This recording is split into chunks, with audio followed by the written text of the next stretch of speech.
genocide. On the 6th of July 1967, the Nigerian government officially declared war against the Republic of Biafra.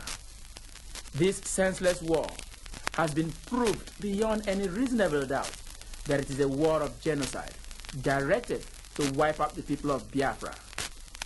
Foreign correspondents, church leaders, and other humanitarian organizations have condemned in no mild terms the disastrous atrocities of this genocidal war.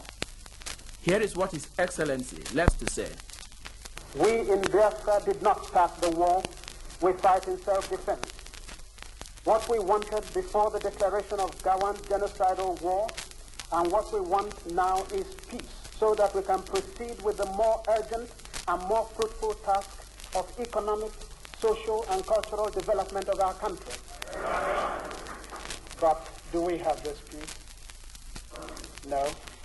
Because of Gawan's blatant rape of United Nations Convention of Genocide, Gawan conspired with his fellow northern Nigerians to massacre over 2,000 eastern Nigerians in May 1966. This is genocide.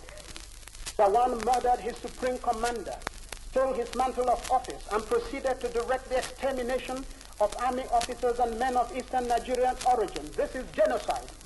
Gawan plotted and executed the wholesale massacre throughout Nigeria of persons of eastern Nigeria origin in September 1966, killing over 30,000 defenseless men, women, and children. This is genocide.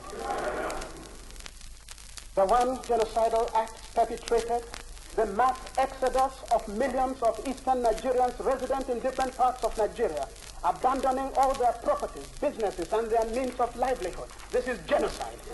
Gawan refused to compensate eastern Nigerians who had lost all their properties as a result of his activities. This is genocide. Gawan permitted the wanton destruction of properties, looting, rape throughout those areas of Biafra overrun by his troops. This is genocide. Gawan ordered the forcible transfer of Biafran children from their homes in Biafra to Nigeria. This is genocide.